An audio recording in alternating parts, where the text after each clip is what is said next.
नमस्कार दोस्तों, GLS facts में आपका स्वागत है। आज हम आपको सुनने जा रहे हैं एक डरावनी कहानी। रामदीन एक अनुभवी बस ड्राइवर था।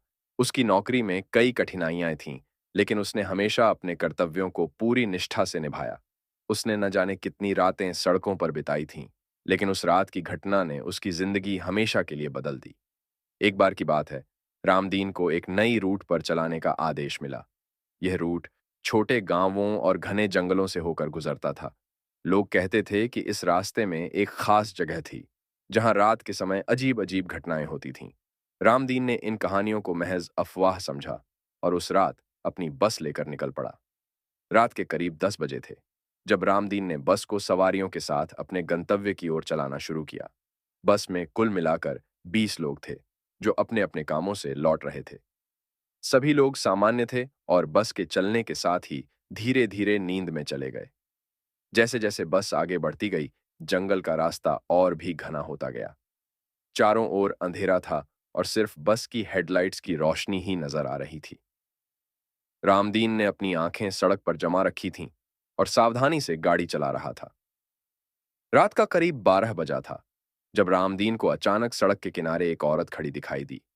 उसने सफेद साड़ी पहन रखी थी और बाल बिखरे हुए थे। रामदीन ने सोचा कि शायद किसी को मदद की जरूरत हो। उसने बस रोक दी और खिड़की से बाहर झांका। औरत ने रामदीन से कहा, मुझे उस गांव तक छोड़ दो। रामदीन ने बस का दरवाजा खोला और औरत को अंदर आने दिया। औरत ने चुपचाप बस की पिछली सीट पर बैठ गई। जब रामदीन ने बस चलानी शुरू की, तो उसे महसूस हुआ कि बस के अंदर का माहौल अचानक बदल गया है। उसे अजीब सा डर महसूस होने लगा, लेकिन उसने इसे नजरअंदाज किया और बस चलाता रहा। कुछ किलोमीटर बाद रामदीन को महसूस हुआ कि बस में सवार सभी लोग एक अजीब सी नींद में सो रहे हैं। किसी की भी हलचल नहीं हो रही थी। औरत ने भी कुछ नहीं कहा और बस चुपचाप बैठी रही। रामदीन ने सोचा कि शायद सब थके हुए हैं, इसलिए सो रहे हैं।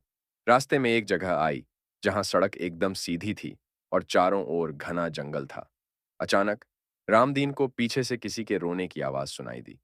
उसने शीशे में देखा तो औरत को रोते हुए पाया। वह कुछ समझ पाता, तभी उसकी नजर बस की खिड़की से बाहर गई। बाहर के नजारे में अचानक से कुछ बदलाव आया। जंगल में अजीब-अजीब आकृतियां दिखाई देने लगीं। रामदीन ने खुद को संभालते हुए बस चलाना जारी रखा, लेकिन उसका दिल तेजी से धड़क रहा था। औरत ने अचानक रोना बंद कर दिया और रामदीन से कहा, बस यहां रोक दो। रामदीन ने बस रोकी, लेकिन जैसे ही उसने मुड़कर देखा, औरत गायब हो चुकी थी। उसने अपनी आंखें मलीं और चारों ओर देखा, लेकिन औरत का कोई नामो निशान नहीं था। उसे अपने कानों पर भी यकीन नहीं हो रहा था। उसने बस को फिर से चलाना शुरू किया। आखिरकार रामदीन ने गांव के पास पहुंचकर बस रोकी। सभी सवारियों ने धीरे-धीरे जागना शुरू किया और रामदीन से पूछा कि क्या हुआ था। लेकिन रामदीन ने उन्हें कुछ नहीं बताया। उसने चुपचाप सबको उनके गंतव्य पर उतार दिया और बस को वापसी की ओर मोड़ लिया। वह रात रामदीन के लिए कभी न भूलने वाली रात बन गई।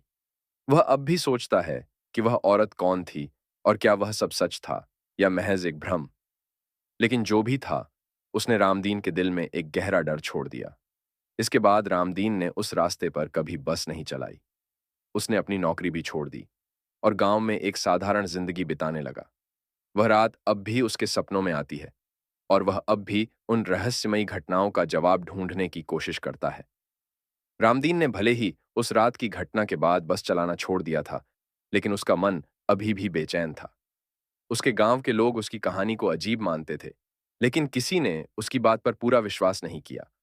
रामदीन को अपनी मानसिक शांति के लिए सच का पता लगाना जरूरी लग रहा था।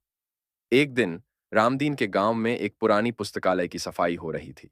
सफाई के दौरान एक पुरानी किताब मिली, जिसमें गांव और उसके आसपास के इलाकों की पुरानी कहानियां और घटनाएं दर्ज थीं। रामदीन को यह जानकर उत्सुकता हुई और उसने किताब को ध्यान से पढ़ना शुरू किया। किताब में लिखा था कि कई साल पहले एक औरत इस इलाके से होकर गुजर रही थी। उसे रास्ते में डाकुओं ने घेर लिया और मार डाला। मरने से पहले उसने एक श्राप दिया कि वह तब तक इस रास्ते पर भटकती रहेगी जब तक उसे न्याय नहीं मिलेगा। इस कहानी को पढ़कर रामदीन की धड़कनें तेज हो गईं। उसे यकीन हो गया कि वही औरत उस रात उसकी बस में आई थी। रामदीन ने ठान लिया कि वह इस रहस्य से पर्दा उठाएगा। उसने अपने कुछ दोस्तों की मदद से उस जगह का पता लगाने की कोशिश की, जहां यह घटना हुई थी। उसके दोस्तों ने उसे समझाने की कोशिश की कि यह महज एक अफवाह हो सकती है, लेकिन रामदीन ने हार नहीं मानी। एक रात रामदीन और उसके कुछ दोस्त उसी रास्ते पर गए। उन्होंने उस जगह की जांच पड़ताल शुरू की जहां रामदीन ने औरत को देखा था। खोजते खोजते उन्हें एक पुराना खंडहर मिला जो कभी डाकुओं का अड्डा हुआ करता था।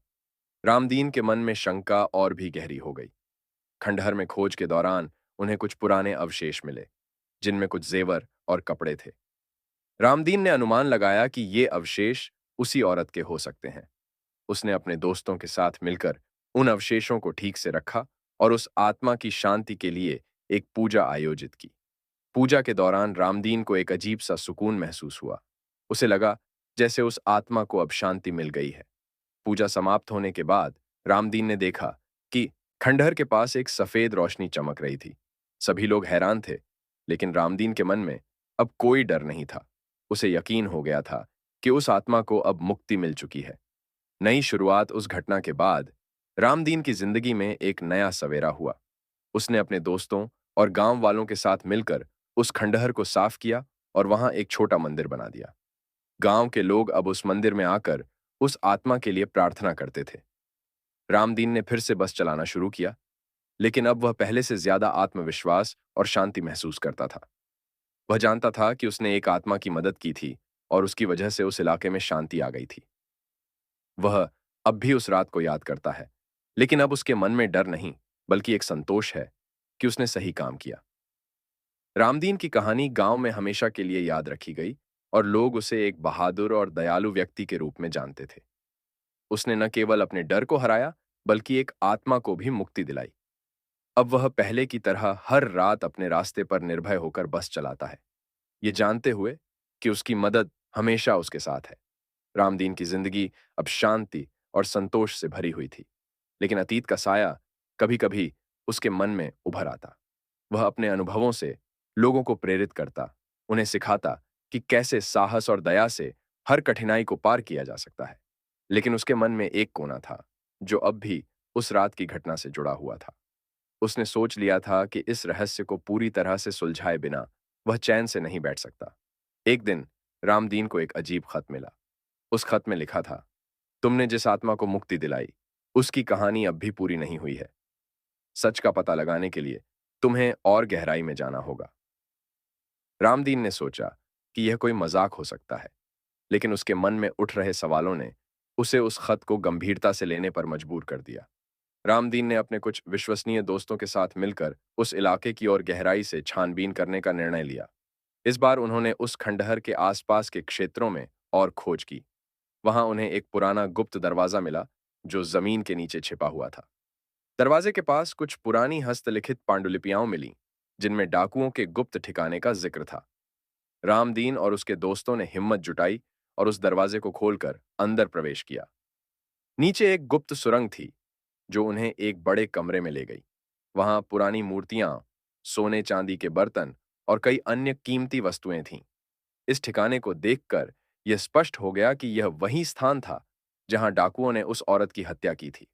उस कमरे में रामदीन को एक पुराना चित्र मिला जिसमें उसी औरत की तस्वीर थी। चित्र के पीछे एक नोट था जिसमें लिखा था, मैं यहां न्याय के इंतजार में हूं। मुझे सिर्फ मुक्ति नहीं, बल्कि न्याय भी चाहिए। रामदीन को अब समझ में आया कि आत्मा को सिर्फ मुक्ति नहीं, बल्कि न्याय की भी जरूरत थी। रामदीन ने गांव के मुखिया और स्थानीय प्रशासन से इस मामले को उठाया। पुरानी पांडुलिपियों और चित्रों के सबूत के आधार पर उन्होंने उस घटना की पुनः जांच की मांग की। प्रशासन ने इस मामले को गंभीरता से लिया और पुरानी फाइलें खोलकर जांच शुरू की। कई महीनों की जांच के बाद यह साबित हुआ कि उस औरत को निर्दोष मार दिया गया था और डाकुओं के कुछ वंशज अब भी गांव में रह रहे थे। रामदीन और उसके दोस्तों ने सुनिश्चित किया कि उन डाकुओं के वंशजों को उनके अपराधों का उचित दंड मिले। यह सब होते हुए रामदीन ने महसूस किया कि आत्मा को अब सच्चा न्याय मिल चुका है।